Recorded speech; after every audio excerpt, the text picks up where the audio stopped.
This is Rajendra Desai from National Center for People's Action in Disaster Preparedness. I'm going to talk about educating the practicing building artisans for better construction and disaster safety.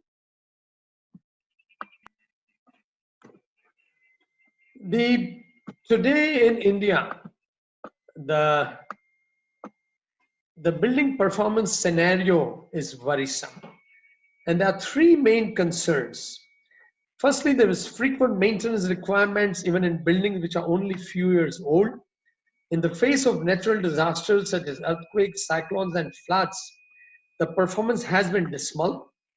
The longevity has been dropping so fast.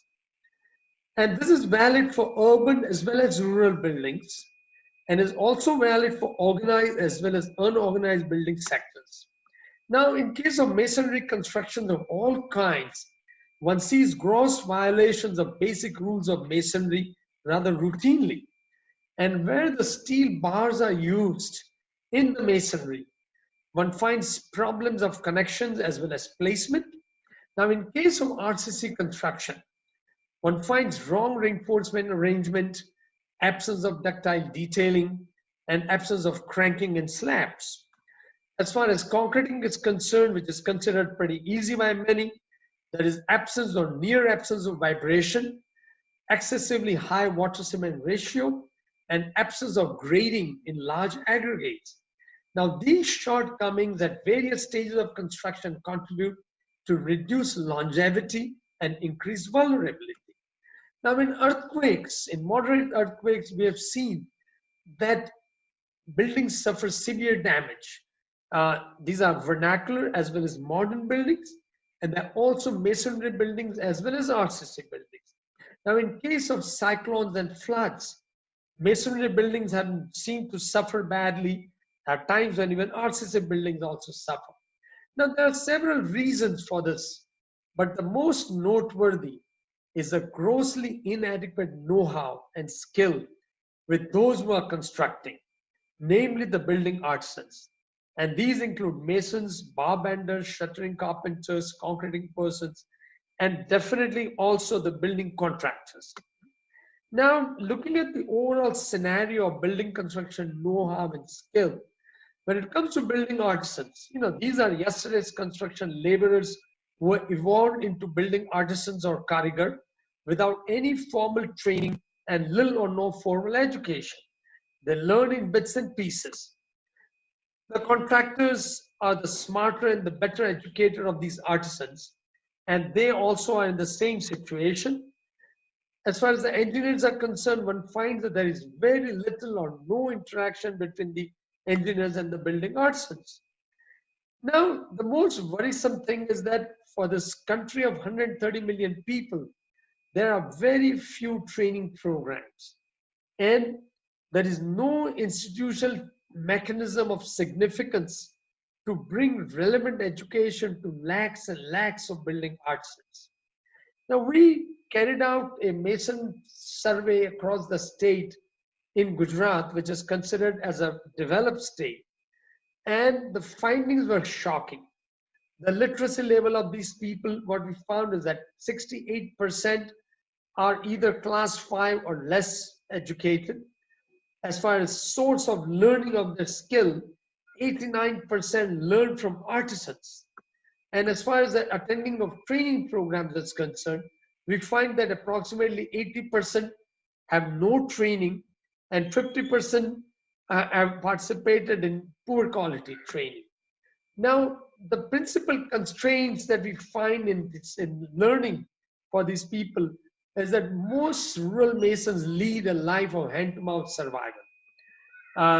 With work on hand, few are willing to take no more than 3 days off for training.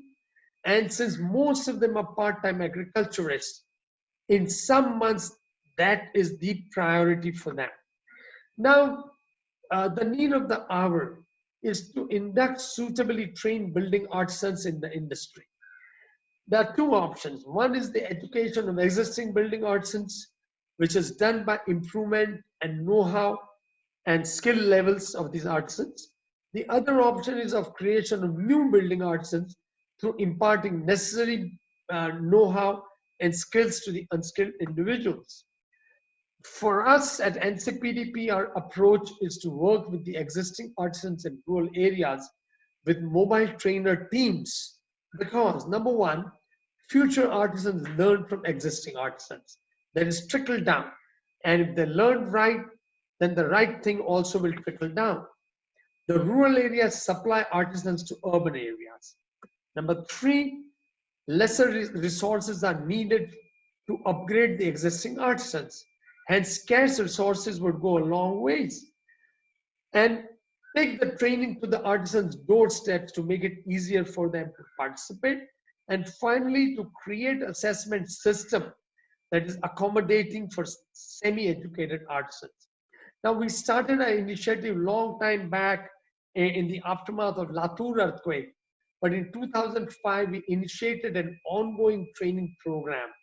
And in 2009, this program was modified into a 3-day program with assessment included in it.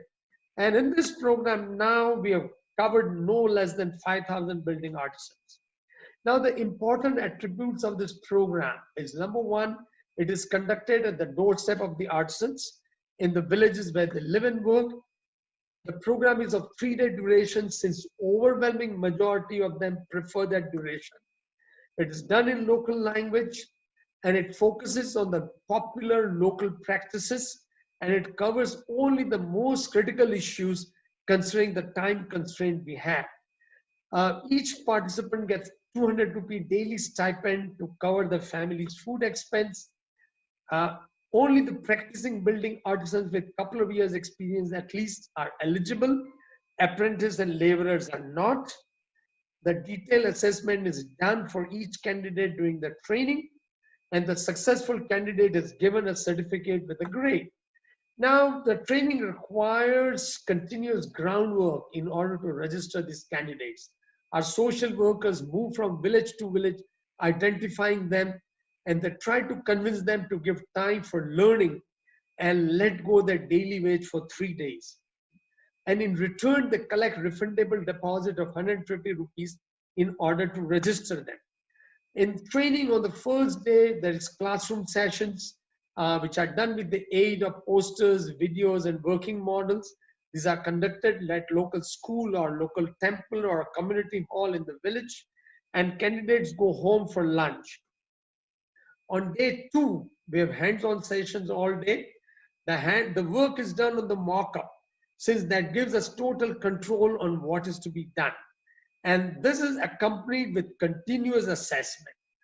Ideally, this is done at the local sites of one of the candidates in the program where all the materials are available. At the end of the program, the materials are returned with whatever reimbursement that is required. On day 3, we have written an oral test. The written test paper is pictorial, and the illiterates are helped with reading of the test paper questions. We also try to sensitize the candidates about the State Construction Worker Welfare Board and about the advantages of becoming members. Finally, the difficult topics are recapitulated. The assessment is done on the Excel-based bilingual assessment sheet.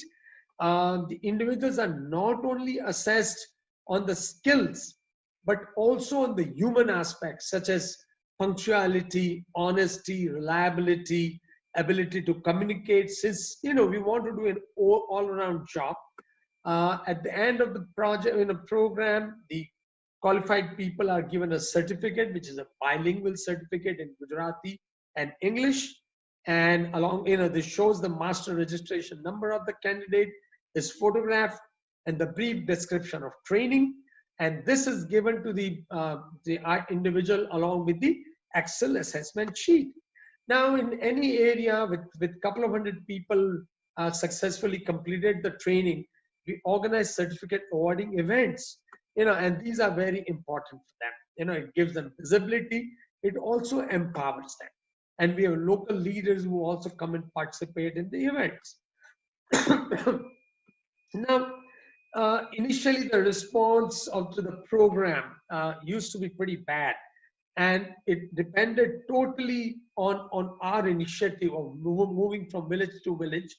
But then, as the time has gone by, we have also now get invitation through word of mouth publicity, and the attendance is significantly better, but the uncertainty persists. Because on the first day there may be many, and the second day the number may be smaller. The local contractors also support the program. They find the training beneficial for their output and the quality of their artisan team. The road ahead for us is to scale up from 600 artisans annually to 1,000 artisans. We would also like to provide linkages between the individuals and the industry for greater livelihood opportunities. We are also exploring social media for continuous education or refresher events. And we are also continuing to share our experiences for advocacy on the government policy, since we are learning a lot of things all the time. And the experience is also somewhat shared to promote a viable and cost-effective training model that we have with other training organizations. And finally, I'll say that the education of practicing building artisans demands viable model that is inclusive and artisan friendly. Thank you.